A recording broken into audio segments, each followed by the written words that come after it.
All right, welcome to Consciously Rising. I'm your host, Jeff Renel, and I'm here with Paul Tijerina. Did I say that right? Okay. Yeah. I'm always worried about that. Yes, definitely.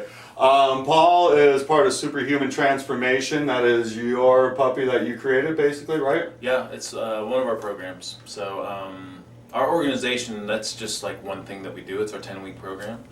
But, inside our organization, we do that. We do real food. We do sleep, helping improve sleep patterns through setting circadian rhythms, meditation, mindfulness, grounding, being outdoors, having natural solutions for the home. Fitness is a big part of what we recommend people do. And so you have a big team then, kind of, that works with you. I know I see quite a few people in your office and stuff like that, but I've got a great community of people that are just super supportive of what we do. So I have one coach, her name's Nicole McIntosh, she's awesome. And then we just have people that volunteer their time to help us, at like meetings and community events and things like that. And it seems to me, by looking at your brochures and stuff like that and your little manuals, that you use their specialties to your advantage as well too. Is that correct? Yeah, sometimes. What are you talking about? Like some of the well, just the different, I know like Kobe has the CrossFit. The oh yeah, for sure. We have some really good partnerships with some people that we advocate their services and stuff like that. Yeah, and then one thing I wanted to hit on really quick is because as you put it in your manual and stuff, that functional fitness. Mm-hmm. What's the difference between functional fitness and regular fitness? I would say you want to think general preparedness for life. Right, so you want to be prepared for anything that life throws at you. So, okay. And that could include like just an infinity of different things. So, doing something is better than doing nothing. But if you're going to the gym, like pushing weights and doing machines, like you're only training yourself to push weights and do machines. I want to train myself to be prepared for just about anything that life throws at me. So functional fitness would be functional movements, multi-joint movements, varying movements, varying intensities, varying weights, varying time domains. It's like mixing things up as many ways as possible.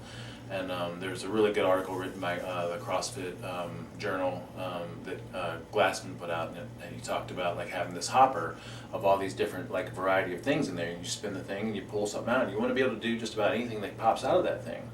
And so that's what we want when we do functional fitness. It's like we're training strength and conditioning, mobility, flexibility, and just about every movement that you could possibly think of.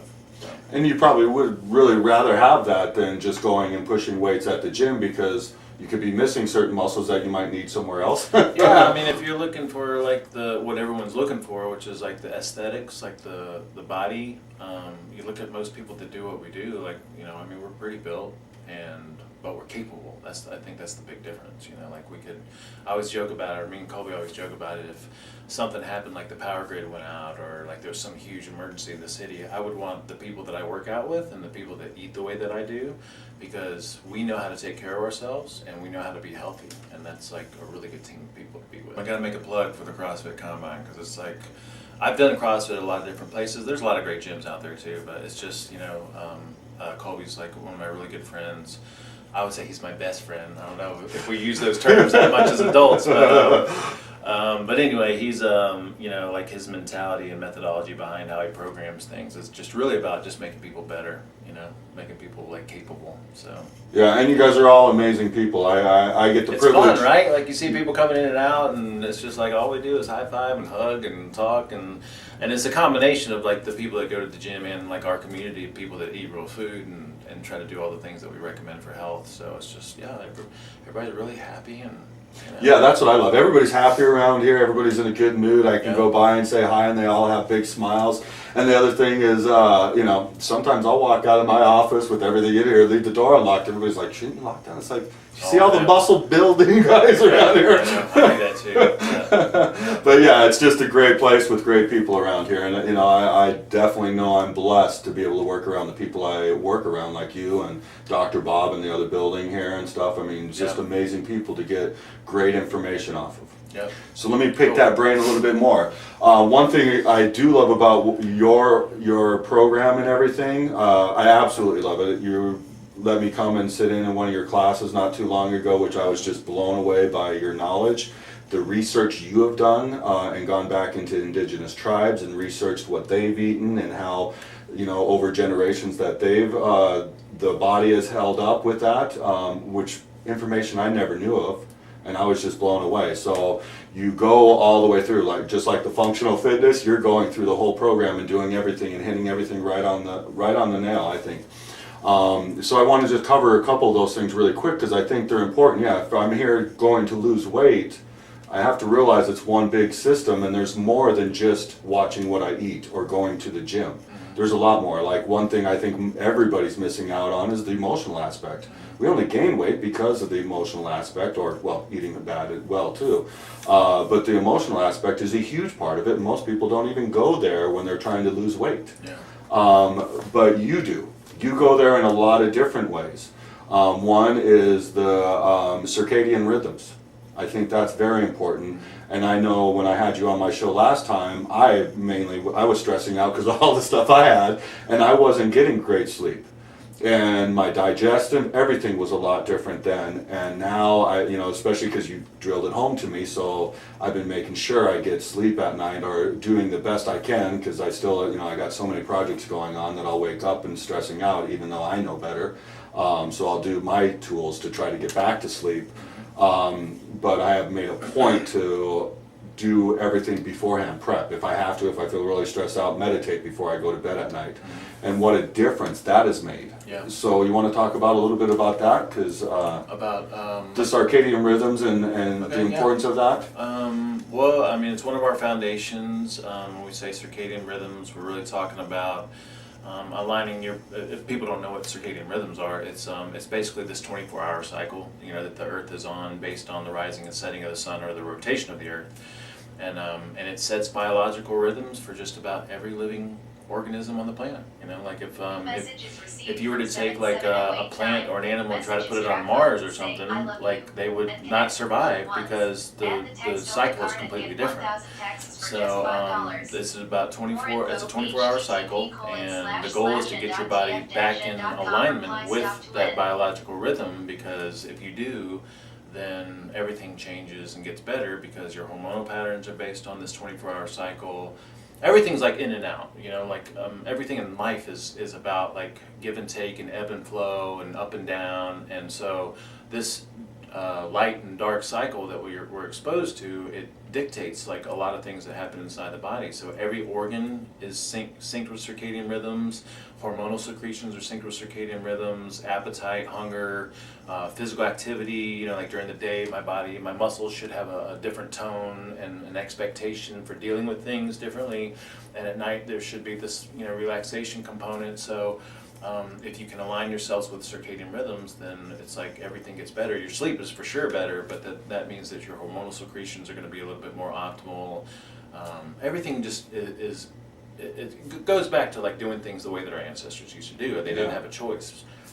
When it was light outside, most of our ancestors were typically active, and when it was dark, they were tired and were restful. And today we have technology, and we have things that keep us up, and we have shift work and relationships and all kinds of crazy things. Especially here in Las Vegas. Yeah, absolutely. So. And the importance of sleep in general too, because that's the time for the body to recover. Yeah. And start to recover and start to heal itself within the sleep. So we definitely need sleep, regardless if it's during the day or at night. But to be able to sleep at night when the body was meant to do that is what you're saying is best. Right. Yeah, for sure. Because you can make yourself again, like some people have, shift work they can't get out of. Some of the professional services, medical, firefighters, law enforcement, and stuff like that. And so you can sleep at other times, but it's just not as optimal because, again, like there's this rhythm to the earth and everything that lives on the earth. And so if you're out of sync with that rhythm, like you're kind of fighting upstream or whatever you want to call it, doing a little uphill battle thing. So ideally, you'd be awake during the day and active, and at night you'd be sleeping with really good quality sleep.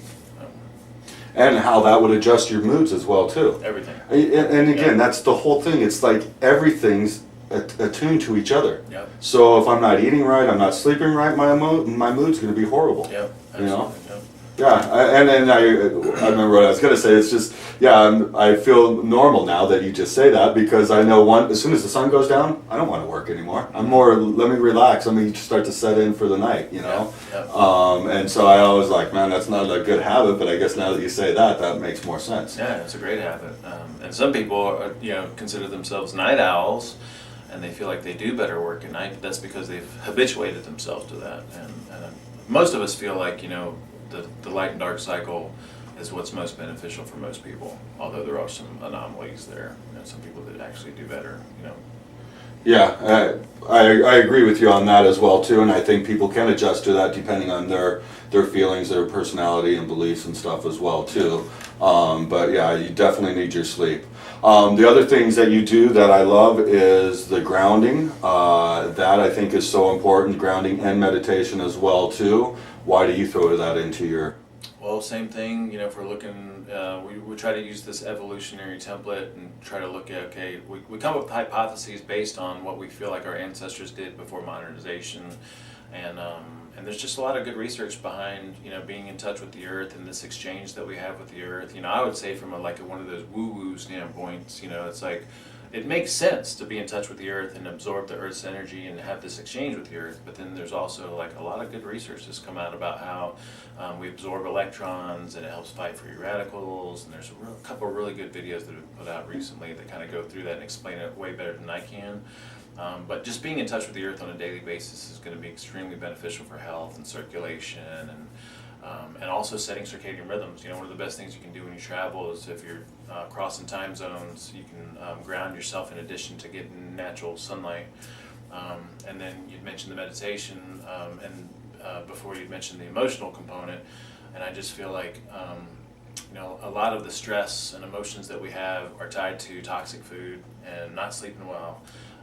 And then also this constant mind activity that it's ingrained in us now because of this modern lifestyle that we have and this exposure to so many different things. We have jobs and responsibilities and social media and just constant information and bombardment and watching TV all the time. And from the time we get up to the time we go to bed, most people are just in their heads and they don't realize they're in their heads. It's like they're unaware that they're always going.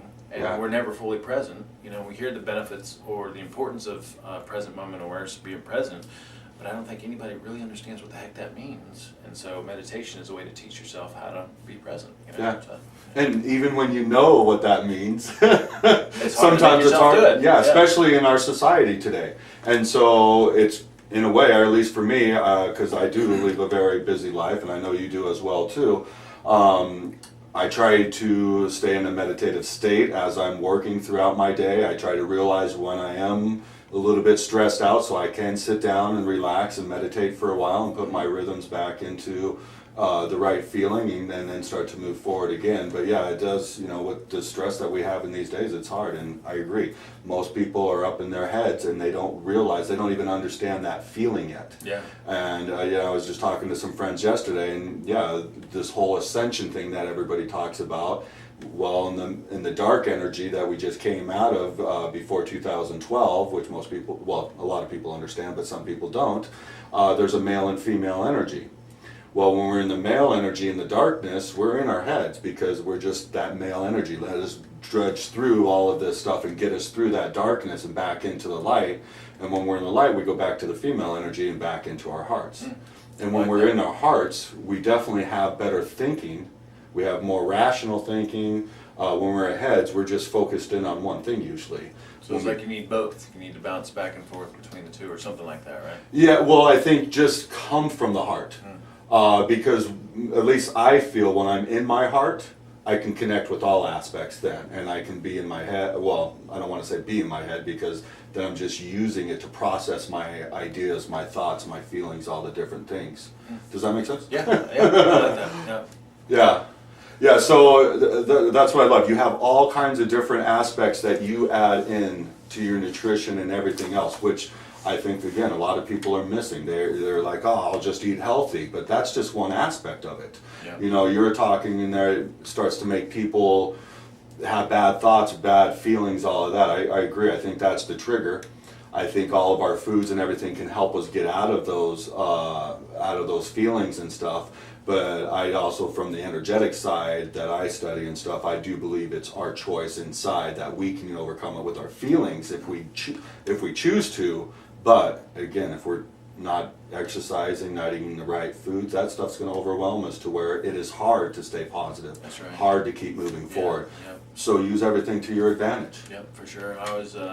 We tell people, like sometimes I think meditation and envisioning and we have a morning process where we do gratitude, meditation, and envisioning, and I think for some people that sounds foreign or difficult or strange or something, but it's because we feel like most people are so toxic that they just can't connect with something like that. And then once you start to eat right and sleep better, then all of a sudden like your mood changes, you're open to things, and all of a sudden like the meditation piece makes sense because it's like I remember when I tried to meditate years ago, when I was toxic, like I knew it was beneficial and I felt like it was going to be my little silver bullet. If I could just figure out how to meditate, my life's going to get better, And I read like all kinds of different books and just kept trying to do it, but I would fall asleep and I'd be aggravated and frustrated and impatient.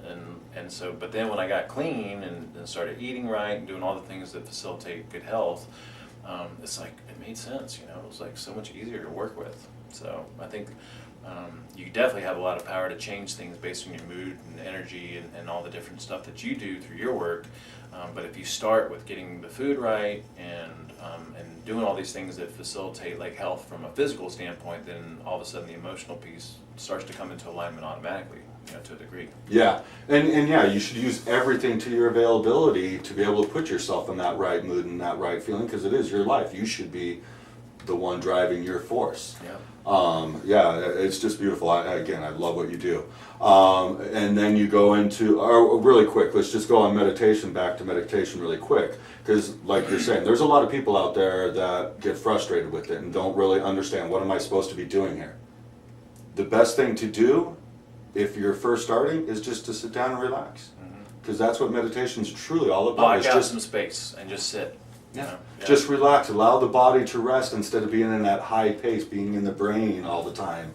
And that's the basis of meditation, is to start small. Just quiet yourself, quiet the mind, allow the body to just rest. If you fall asleep, like Paul was saying, that's fine. The body might have needed rest then. So allow your body to just rest. And so if you can only do it for a couple minutes, do it for a couple minutes the first time, and then just keep working it.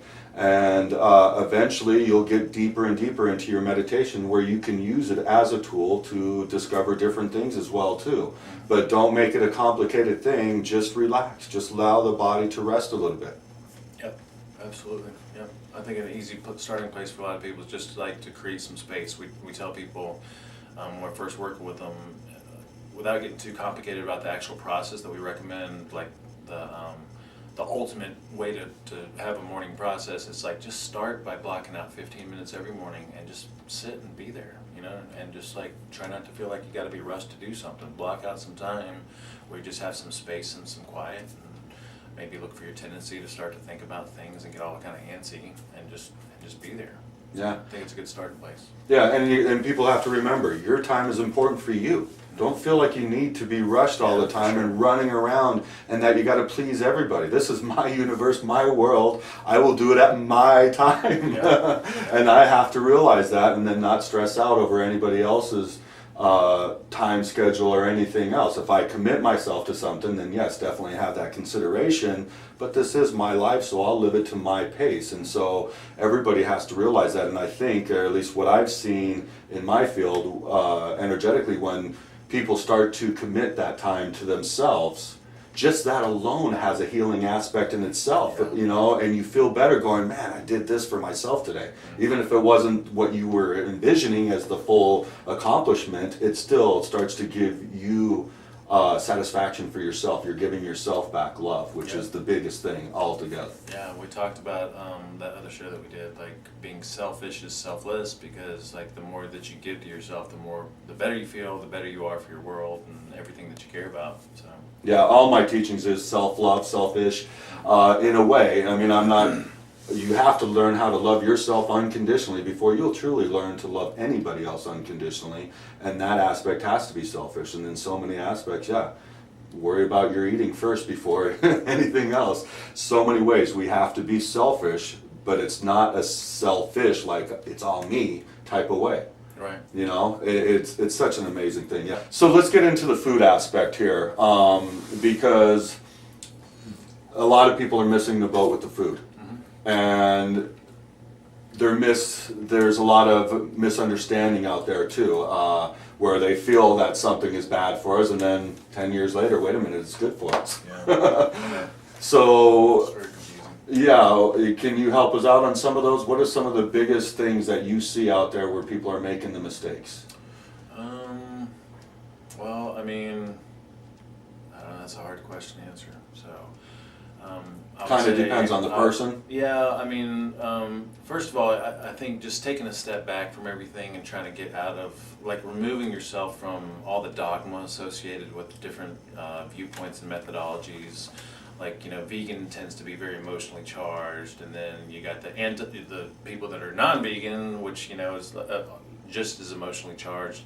And you really just want to take a step back and just have this mindset of, like, just eat real food, whatever that means to you, you know. And real food, most people would agree on, is not processed food. And most people would agree that real food probably shouldn't be breads and pastas and pastries and stuff like that, although there may be some debate, you know, with some people about, like, wheat being a real food. But just in general, real food would be like just fresh real food. Meats, fats, vegetables, fruits, you know, potatoes, starchy things, stuff like that. So whatever real food is to you, that's going to be a heck of a lot better than eating Pop-Tarts and pancakes and, you know, The just processed box foods. processed stuff, you know. So if you just did that, like, that would just make a world of difference. But in our realm, I would say that the biggest thing that we try to overcome with people is the fact that traditional fats are extremely helpful for you. So things like butter and even animal fats like lard and tallow and duck fat and lamb fat.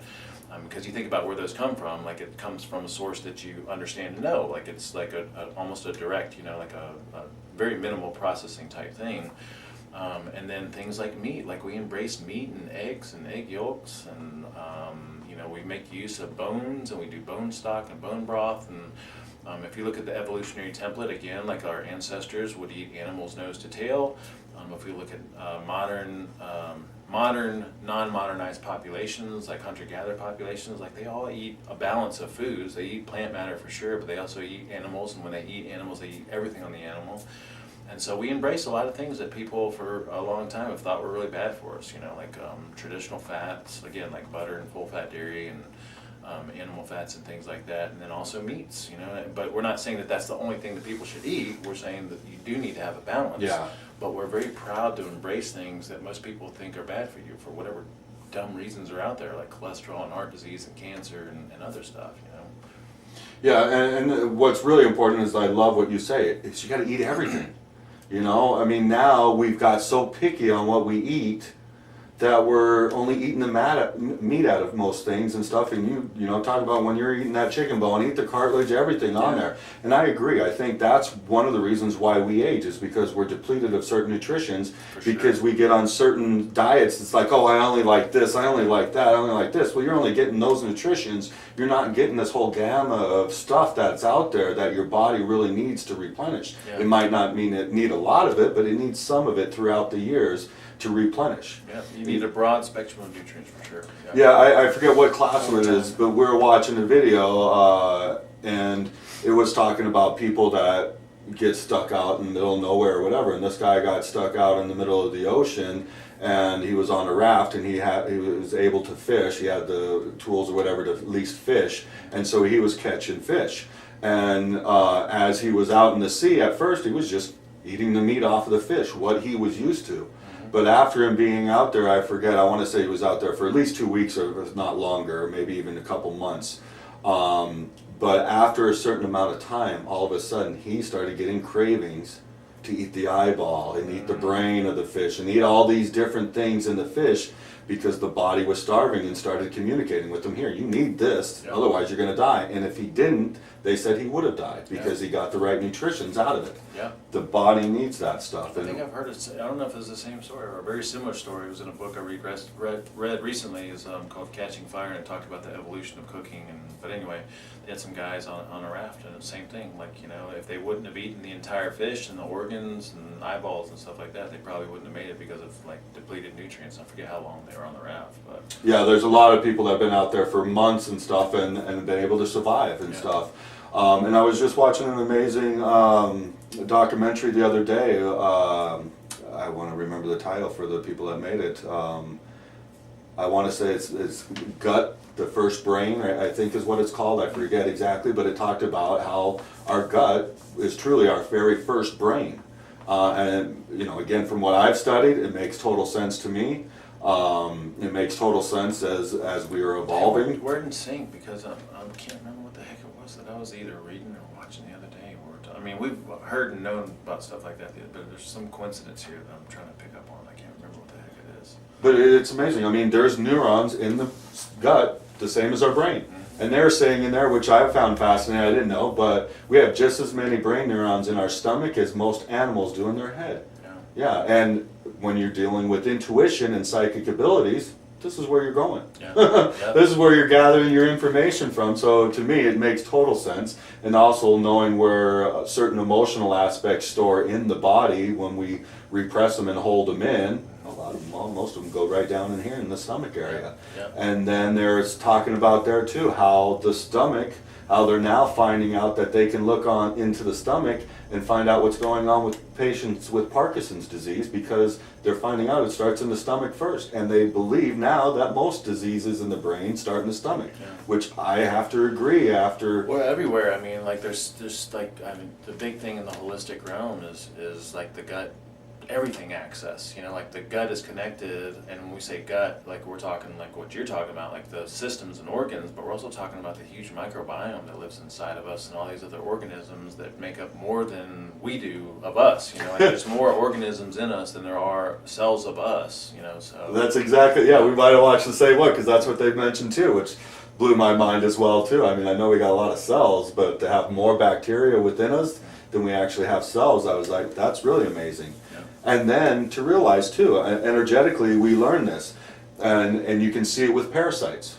Parasites take over their any of their host. Thank you, because that's the word I was looking for. When they get into their host and take over their host, they feed emotional aspects to the brain of their host and feeds them information. So if I'm affected with parasites and I'm trying to kill them off and get rid of them, they will actually start to send that emotion to me to make me feel like I'm sick and dying, so I'll stop the cleanse.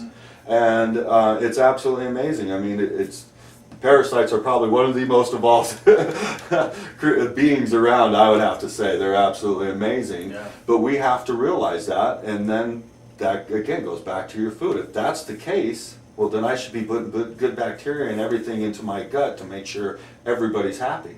You know, because if they start feeling bad, then it makes me feel bad. The same with the flu. You know, as soon as the body does what it's supposed to do and heats up and starts killing off the bacteria, most people are like, oh my God, I'm getting worse because I feel horrible. It's no, the body's finally doing what it's supposed to be doing, and it kills off the bacteria, and that's why people are feeling bad, is because the bacteria is actually dying off and the body's doing what it's doing. And then they go and get a prescription, take down the fever, confuse the body, allow the bacteria to regrow into the body, and now I believe everything in the process. And then probably prolong their sickness for another week or two because they confused everything and allowed that bacteria to strengthen beforehand. We got to be smart about how we do things. I know a couple weeks ago, my brother was in town and he had the flu. And I could feel myself coming down with it, and I'm like, well, how do I heat my body up? So I went out and walked for miles and miles and miles to heat my body up with jackets on and everything, and took the right herbs and everything afterwards, and within the next day or so it was gone. Cool. To me, that's the best way to do a flu shot. I've never, it's been a long time, but I mean, that's probably going down a rabbit hole, but yeah, when I get sick, I just deal with it. And usually it's like a day or half a day. Me too. As soon as I feel it coming on, I take echinacea, garlic tablets. Those are my go-to ones, and that usually kicks it right out. Cool. So let's go to sugar. A lot of people, I definitely know, are confused with sugars. I see a lot of people go, I don't want the regular soda, I want the diet soda, which I understand they're trying to be healthier, but isn't there bad things with that diet soda worse than the regular soda? Yeah, like artificial sweeteners, or like like even the FDA has listed, and I forget where we pulled the information, but they acknowledge like a lot of symptoms caused from artificial sweeteners, a lot of conditions that are made worse, and you know, artificial sweeteners are man-made stuff. You know, so we'd say sugar, the real version, is probably going to be a little bit better, but I think sugar is a problem for most people, and but sugar from real food sources isn't a big problem. So we're not low carbers. We love sugar. We love starch. We just like it from the right sources, and we advocate consuming it at the right time of day. So, but definitely, you know, I remember when I transitioned from doing the wrong thing to trying to do the right thing, I felt like carbohydrates were definitely like a problem. So I transitioned using like Diet Cokes and things, and then even with my first initial clients for my first, I don't know, maybe 6 months or a year doing this professionally, I would actually allow or advocate like Diet Cokes and stuff as a transitional thing to get people through the carbohydrate piece of it. And now knowing what I know about aspartame and all the different artificial sweeteners, like it's not worth it. So yeah, to me, I'll take the regular Coke if I'm gonna have one. I'll take the regular over the diet and stuff like that. I would just rather take my chances with real sugar. If the most usually corn syrup, anyway. Yeah, exactly. which is almost just as bad, if not worse, for you at certain times. Yeah. But the one thing I do want to hit is that real sugar, even like there's that brand raw sugar out there. That would be better for me than taking some synthesized sugar or anything like that. It'd be better than aspartame for sure, or an artificial sweetener. There are some good herbal types like Exolite, is it? Talking about stevia?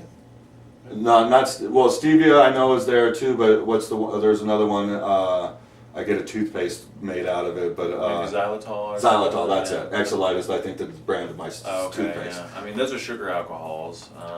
I think we'd say that they're probably not optimal because it goes through a certain level of processing to extract them. You know, the best sugars are just going to be real sugars from fruits, and you know, like our best sweetener is going to be honey because it's like one of nature's superfoods. You know. But yeah, sugar from real sources is going to be completely different from isolated sugar added to things and added to foods, you know. So even if it's like raw sugar, or, I mean, organic cane sugar or something like that, not as optimal as just eating fruit or having a sweet potato or something like that. Okay, awesome. Yeah. Awesome. And you just, you want to try to stay away from sugars, especially right now with the flu season around. Yeah, it's going to be immune suppressing in high amounts for sure. You know, maybe small amounts of some fruits, and again, like sweet potatoes, starchy things like that, in moderation would be perfectly fine. Yeah. I mean, me personally, and I've told you before, I love food. Food is one of my pleasures, so there's certain things I just, you know, like we talked about yesterday. I love my morning coffee with a little bit of unhealthy dairy product in there, but, you know, it's my one crutch. What was the dairy product? I use the really bad Like international, Coffee Mate or something? international something, but it's the chocolate one. Yeah. So then you could do heavy cream, and you could do like some, they have like vanilla extract. You can get some like cocoa extract. I forget what it's called, but it's the health food stores in the same area, and give it that mocha flavor. Or you can get some cocoa powder, give it that kind of mocha flavor. Well, I'm definitely going to try that. Yeah. I'm definitely going to try it out because, I'm trying to make the better, healthier choices. And that's, again, what I love about your program is that's what you push. Yeah. Just make the healthier choice. Yeah, just find the alternative for whatever it is that you like. Yeah. Yeah, even when after I took your class that one time, I went out on the road and it was like, all right, what do I eat here now? And you help encourage me. Just eat the healthier choice when you have a choice. Mm-hmm. And so that's what I did. I made sure in the mornings I went to the buffet and got my eggs and, bacon because can't miss out on the bacon. Yeah. Awesome. What about calories now? Because I've been hearing that, if I'm reading a label, calories really don't mean as much as we thought they did. Is that? I mean, if you're eating real food, calories mean something, but it doesn't mean what everybody thinks it means. We focus when we eat food on giving the body the nutrients that it needs to contribute to everything that the body does and to build the body. And then we try to get the body to learn or to tap into learning how to use fat for fuel or our own body fat for fuel. And so when you do those two things, it's like calorie kind of takes care of itself because if I'm eating nutrient-dense foods that give my body what it needs, my body gives me a signal of like auto satiation or auto appetite regulation, and so I don't really have to think about that stuff too much. You know, we've done experiments where we've had people restrict calories and just eat a massive amount, and things tend to kind of even themselves out if you're eating real food and following some basic guidelines. Beautiful, beautiful. And you're just saying, I forget exactly how you said it, but you're allowing the body to eat the fat as fuel. Mm-hmm. Can you explain that a little bit more? Well, I mean, you know, this is whatever we have here. Some of us have more than others, you know, at different times in our lives. Some of us had more than we did at other points, but this is meant to be a rechargeable fuel source. I mean, that's what fat adipose tissue is meant to be. It's meant to be a fuel source for the body. And so we want to teach the body how to tap into that, because once it understands how to tap into that, this becomes a really easy to use source of energy, and it's like a rechargeable fuel source. So, you know, on a constant basis, as you're eating and going through periods of not eating, the body's learning how to put energy in storage and how to pull it out, and that happens easily and effortlessly. And this is a very consistent energy supply that I can use for an extended period of time. I could do, you know, extended fast, and my body, once it learns how to tap into that, it has almost an unlimited supply of fuel. If my body is a carbohydrate burner or a sugar burner or a glucose burner, and that's what it's habituated to, then I have a very limited amount of glucose that I can go through, because I'm going to get a little bit of dietary glucose when I eat food, and then I have some glucose stored as glycogen in my muscles, but that's a very limited supply of energy. So we ideally want to teach the body how to tap into fuel, fat for fuel, and then when it does, it just gains this metabolic flexibility, so it understands how to use fat, understands how to use glucose. It can create glucose from proteins if it has to, and so it's very well adapted for a lot of different situations. And I'm with you on this in a way, but I'm still a little bit, I want to say, confused in a way. Mm-hmm. Okay, because I understand where you're going, and I know the body's intelligent and knows what to do when it's supposed to do it. So how do I confuse it so it doesn't know how to use this as a source then? Do I combine the wrong foods? Is it just from eating mostly sugar? How do you confuse the body, and then how do you get it back to train to do it? I would say eating sugar all the time or eating carbohydrates all the time, it facilitates being a carbohydrate burner, you know? So because that's easier for it to burn? Because that's what you're training it with. It's like, you know, you're training your body like you would train a dog, you know? So if I'm constantly, if I have orange juice, even if I'm doing real food versions of carbohydrates, if I have fruit and orange juice in the morning, and I have for lunch some fruit and you know, some sweet potato, and even like I'm constantly giving my body this signal of carbohydrate or glucose for fuel. And what I want to do is, if I'm going to do carbohydrates, I want it to be punctuated, you know, so I want it to be brief and then in limited frequencies, you know, because for most of the day for us, we want to train the body how to tap into fat stores for fuel, because that gives us the most, I guess, variety or flexibility as far as like energy sources go throughout the day. And then we do want to have some carbohydrates, but when we do it, we want to have it punctuated. And so that way, that's what we mean by metabolic flexibility. I teach the body how to use fat for fuel most of the day, but then I can still have some carbohydrate. My body easily understands how to use carbohydrate like it always has. I don't know if that helps or makes sense. You know? Well, I mean, it does, but I'm just trying to understand this. Maybe I'm just making it more difficult than it is. No, I mean, if you're asking it, like I'm sure a lot of other people are asking. So then, if I'm eating a lot of sugar all the time, okay, and then all of a sudden one day I just decide to eat healthy and have a nice steak or whatever, will my body know what to do with it right then, or is it going to be looking for the sugars instead of... It'll be habituated to, and everybody has a different like transitional period and process. But it will be habituated to what it was doing before. So you're going to go through an adaptation phase or period. You know, for most people, that's like, you know, just feeling like crap and having low energy levels and headaches and nausea, and some people, you know, transition really quick and it's not that big a deal. But like we've got a program going right now, and we're in the 6th week, and some people are still having a really hard time adapting, but it has to be done. And it's almost as if the longer you've been doing things the wrong way, the more difficult that transitional period.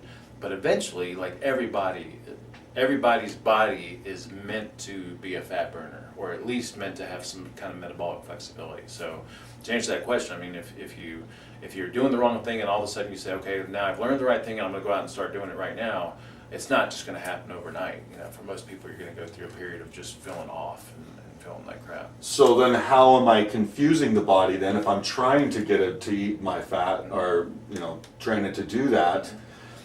how do I do that then so it doesn't get confused? Or can I be doing that, like eating healthy and then all of a sudden eat the wrong meal, and because it's still used to that, it goes right back? Once or you what? build the machinery to be a fat burner, I feel like that's where the body wants to be most of the time, and so it holds on to that, you know what I mean? So like, the way that we do is we just limit our carbohydrate consumption to the evenings.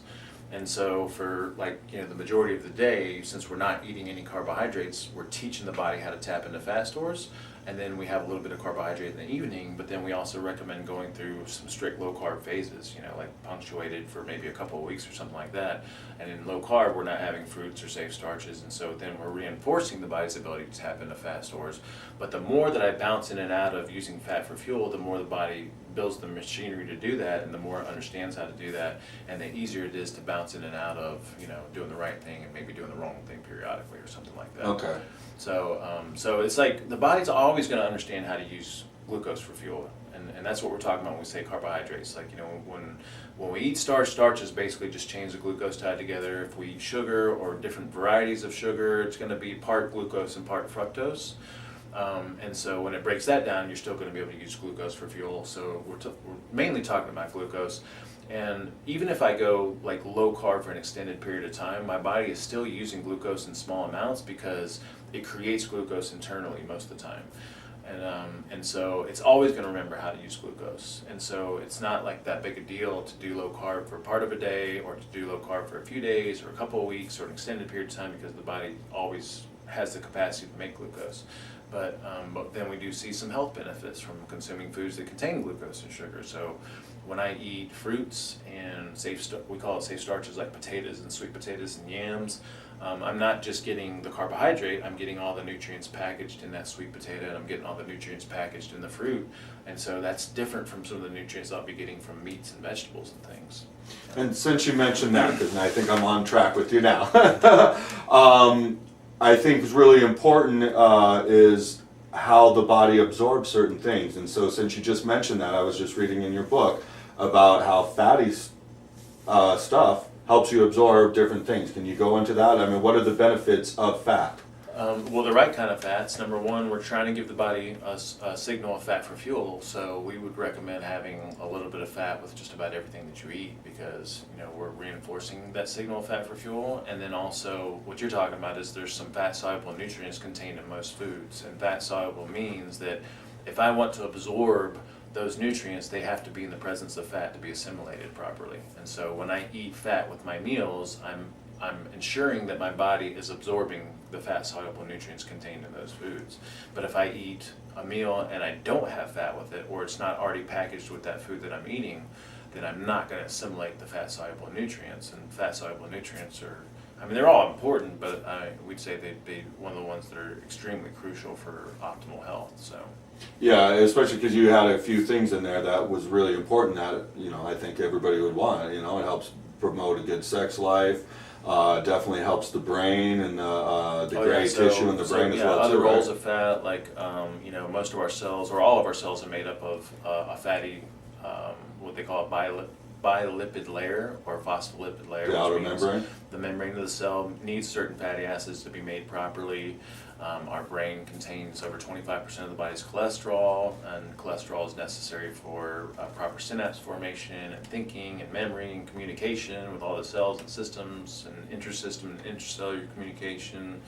And then fat helps my body detoxify, because when I have fat enter my small intestine, my gallbladder squeezes and the liver puts its toxins in the gallbladder. So there's this whole synergy of stuff that happens when fat goes through my intestines. And then fat, there's fatty acids and cholesterol that are precursors to what you were talking about, the sex steroid hormones.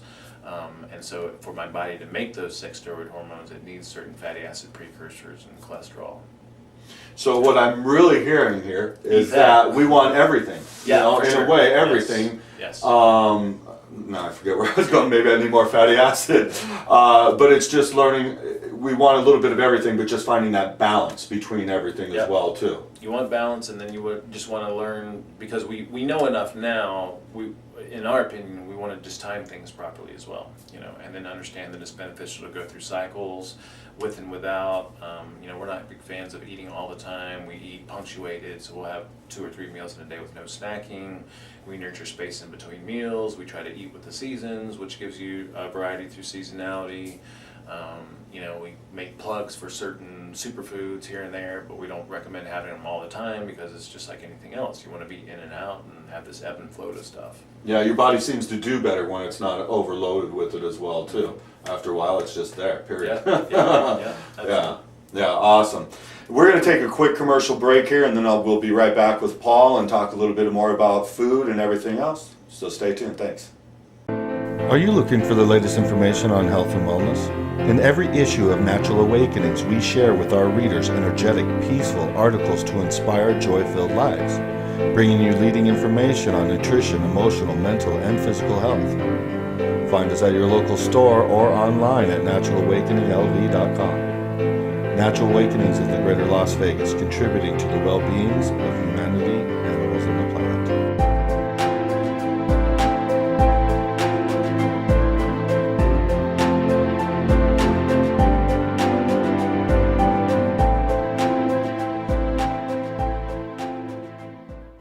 Back at Consciously Rising here. I'm here with Paul. We're talking about food, maybe some of the misunderstandings about food and the benefits of food. We've covered a lot already. I would love to talk a little bit about, and we've already been talking about it as that source, but we should be looking at food as basically kind of our medicine, the way to stay healthy. I definitely try to do that in my life so I don't have to take prescription drugs. I try to find the herbs that match what I might need so I don't have to go find a prescription drug and take a prescription drug. What is your thoughts on that? On like food as medicine kind of thing? Yeah. Well, we mentioned before, like we eat for nutrients and we eat to give the body what it needs. And by nutrients, we mean giving the body what it needs to build the body, to contribute to all the different functions inside the body, the biochemical and metabolic processes inside the body. And the immune system is based off of, the precursors to anything and everything that happens inside the body are nutrient based. So if I'm eating real food and I'm facilitating this metabolic flexibility, then I build a body that's very resilient. And we just see that most people don't get sick as often, and when they do, it's very short duration, not as many frequencies, or doesn't happen as often.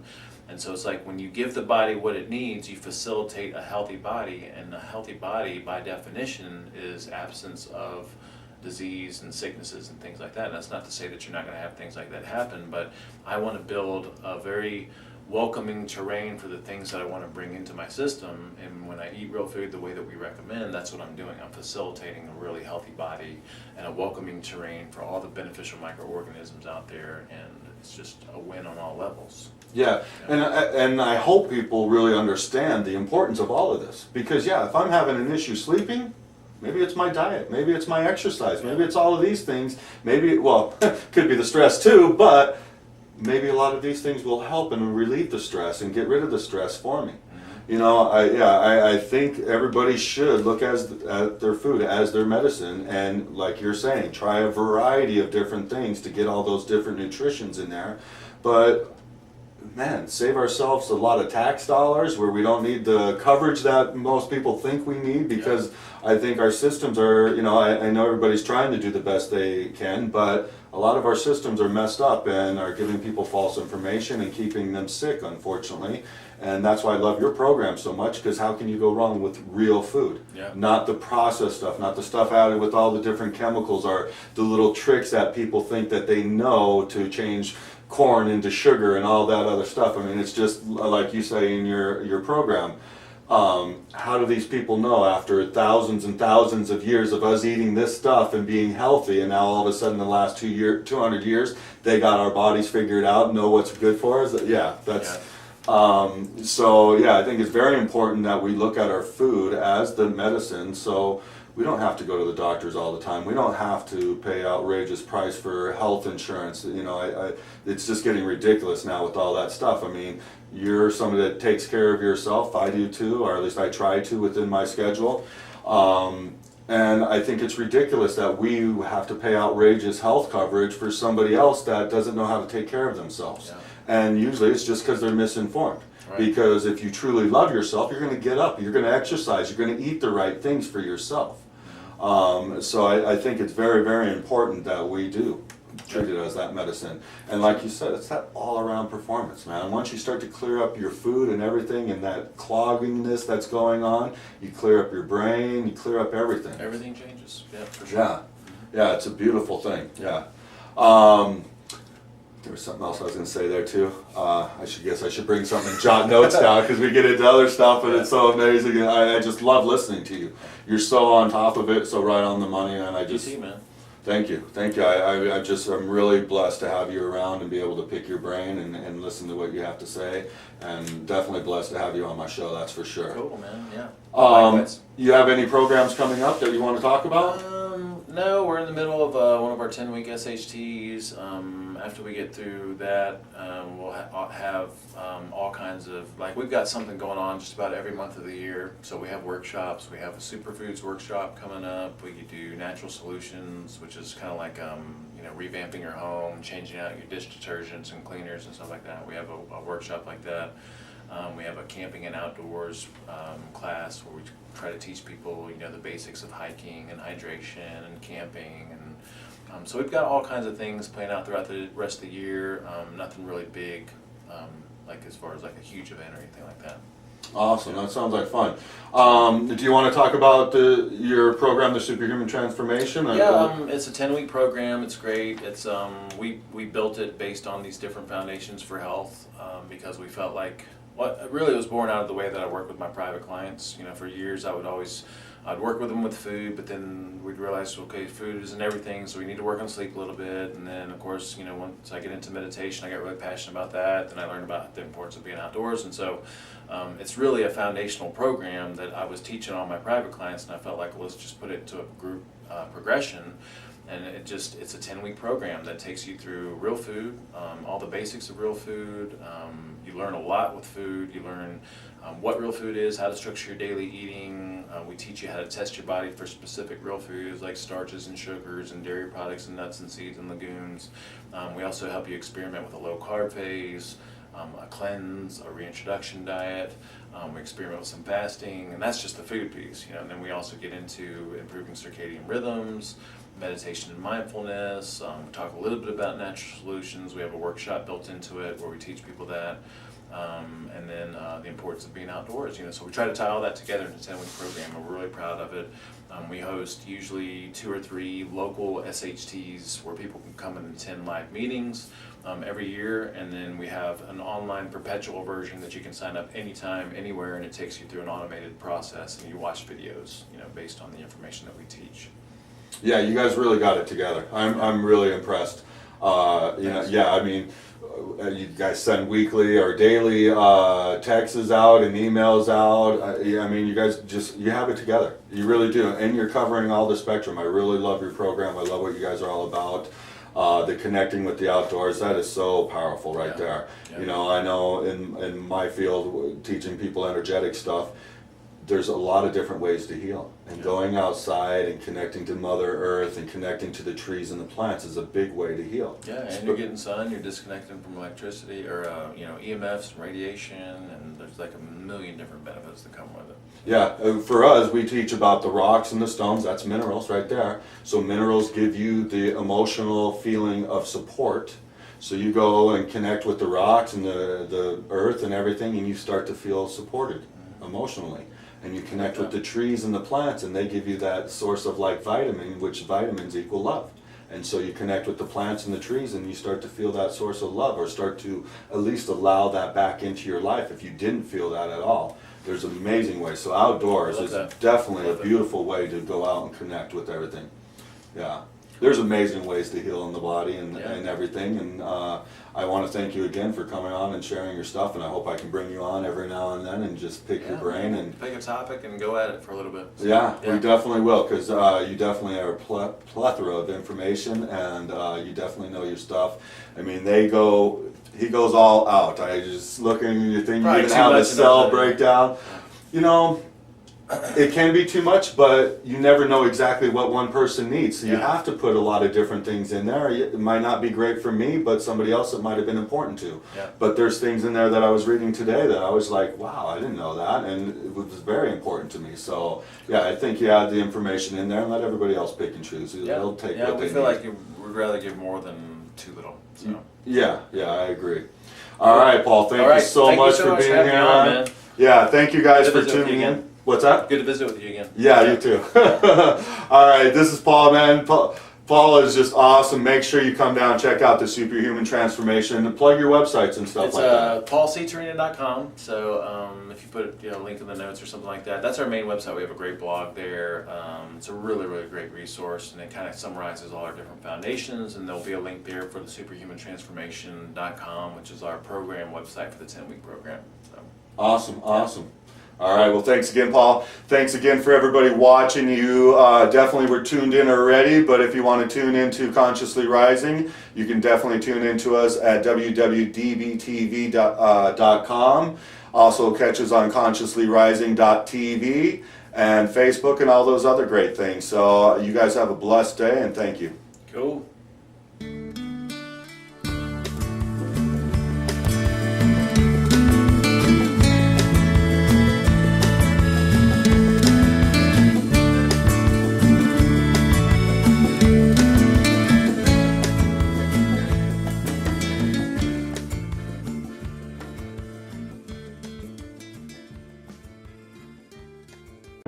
Are you looking for the latest information on health and wellness? In every issue of Natural Awakenings, we share with our readers energetic, peaceful articles to inspire joy-filled lives, bringing you leading information on nutrition, emotional, mental, and physical health. Find us at your local store or online at naturalawakeninglv.com. Natural Awakenings of the Greater Las Vegas, contributing to the well-beings of humanity